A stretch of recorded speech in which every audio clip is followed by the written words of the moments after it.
Welcome back to Celtic Fans TV. It's time for the post-match pint here from the Radisson Red in Glasgow. We've just watched Celtic beat Ross County 6-0. I'm joined by Ryan. We'll get right in it, Ryan, today. Really impressive. I wanted to see goals. I wanted to see a bit of response, obviously, after disappointing result at Hibs and then even more disappointing performance at Livingston as well. And I think we got that. I think for the word go today, you could see that we went right after Ross County and the entire game was one-way traffic.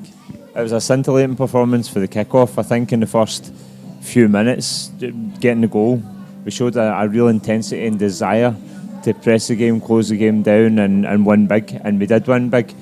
It could have been double figures because the first half, I think there was 2 or 3 goal line clearances. Edouard was very unfortunate not to get at least saves. One couple of cracking saves for the keeper. It just Elyounoussi, some of the link-up play between Elyounoussi, Edouard, Calum McGregor was phenomenal throughout the game, and I think that we just took the game by the scruff of the neck and we put on the performance that we definitely needed to put on after losing at Livingston and only picking up 1 point for the last 6. So 6 goals today, very assured performance, very assured win, and exactly what we needed. 100%. As I said, you can see for the word goal, the first goal, it's a great link-up with Edouard and McGregor. McGregor slides in Elyounoussi, gets a wee bit of luck off the defender. I think he tries to maybe nutmeg the defender, go by him, gets the break of the ball, but it's a lovely finish into the bottom corner, and that sort of set the tone for his first half performance. I thought he was absolutely unbelievable in the first half. Some of the touches, flicks round the corner, as you said, linking up with Edouard. I think we even got a wee Rabona cross, that'd have been right in front of you. We did, aye.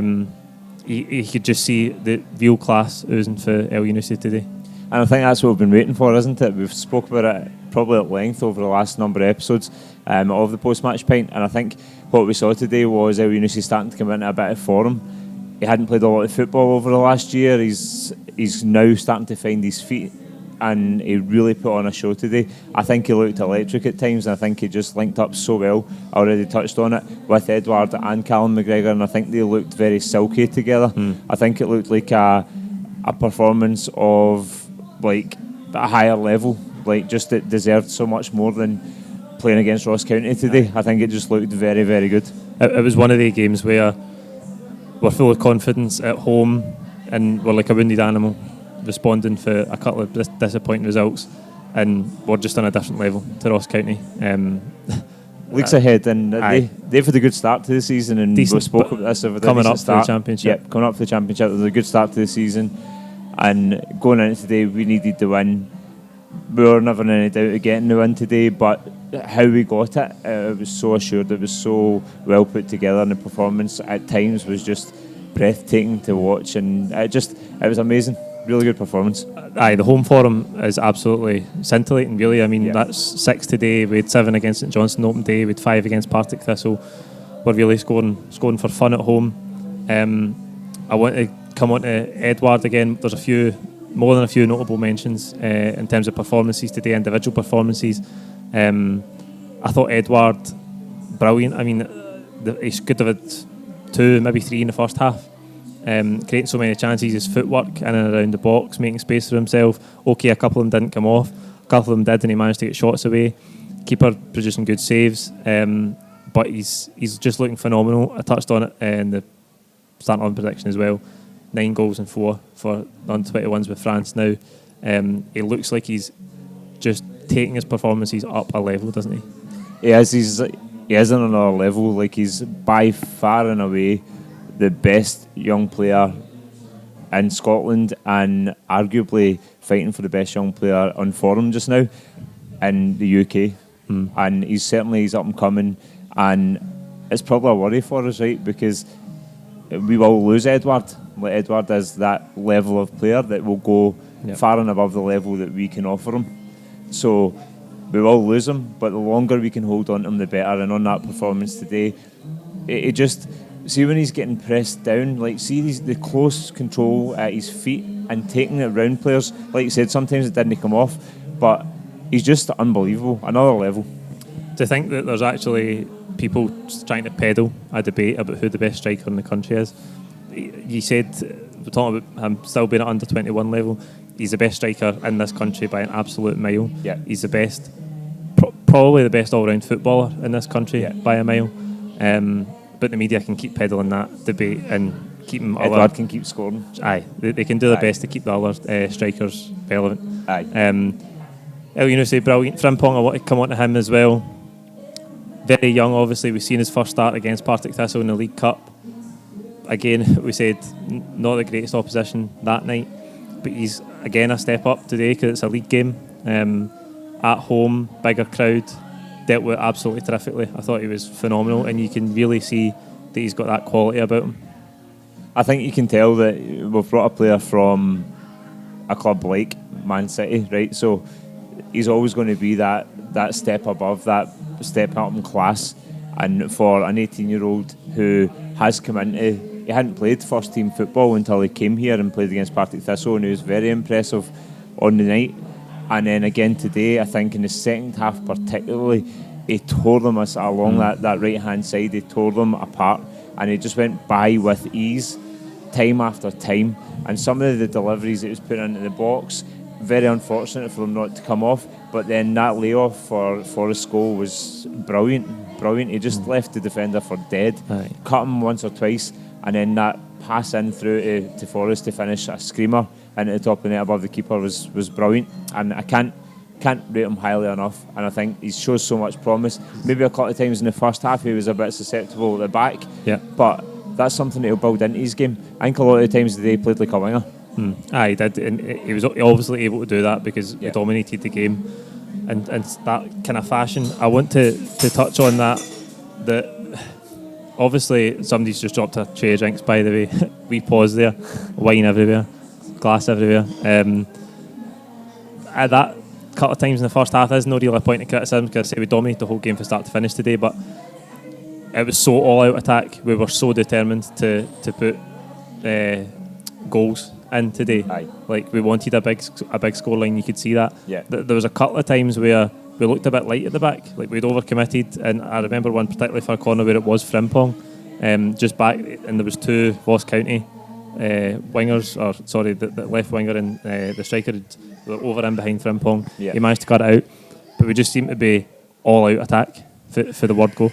It was relentless, and it just was getting the goal in 3 minutes, like I said, and then it was just an onslaught for the 45. It was just an onslaught, and there's always going to be, if you're that intent on going forward and pressing the game, there's always going to be a couple of times where maybe you could be caught out. I didn't think Ross County had the quality to punish us today on the break or on the counter, and we rode that, and we knew that, and we just continued to press. It was just onslaught after onslaught. We kept going at it, and we got the result we were looking for. And I think you can see that's why we're playing so well at home and scoring so many goals, because we're playing in that manner where we're willing to just go at teams because we know, and I think Neil Lennon likes this, he knows that we're a much better team all over the park, so we can go at them, and okay, we might overcommit at times, but we'll get away with it, and at home we can play the way we want, basically. I've got to say, right, because seasons gone by we've been quite forgiving in that when we get maybe 3 or 4 up, we're willing to just kind of allow the game to just see itself out to its natural end.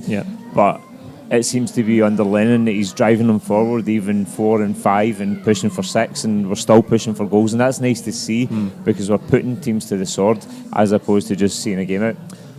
That's interesting, that, because this debate about overplaying and underplaying is something that I think might be a recurring theme this season. We've obviously seen recent weeks away from home, and the away form is much in contrast to the home form, but I think what we're seeing is Neil Lennon, we've criticised him maybe for underplaying and Livingston and being a wee bit too direct, but the downside of maybe a Rodgers team was they would get 2 or 3-0 up in those games, and they wouldn't go for the jugular because they were still intent on playing through the thirds, keeping the ball. It was very safe.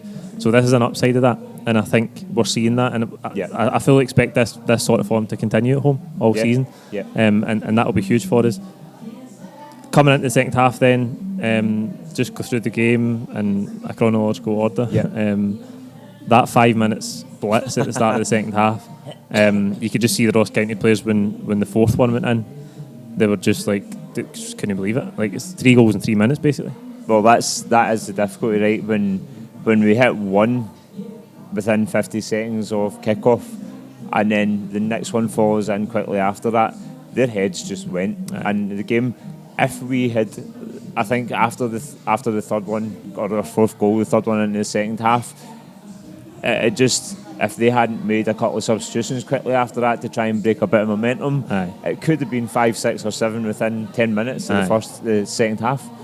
Really, really good. Started that second half, looked like every time we went forward we were going to score. Calum McGregor, who had obviously great chance in the first half, that was a really good move, by the way. It was one of the rare times Ross County were up the park. It was a wonderful counter-attack. The speed of it, he got in. I think Edouard... Can't leave it hit the post. Edouard had linked up with Elyounoussi.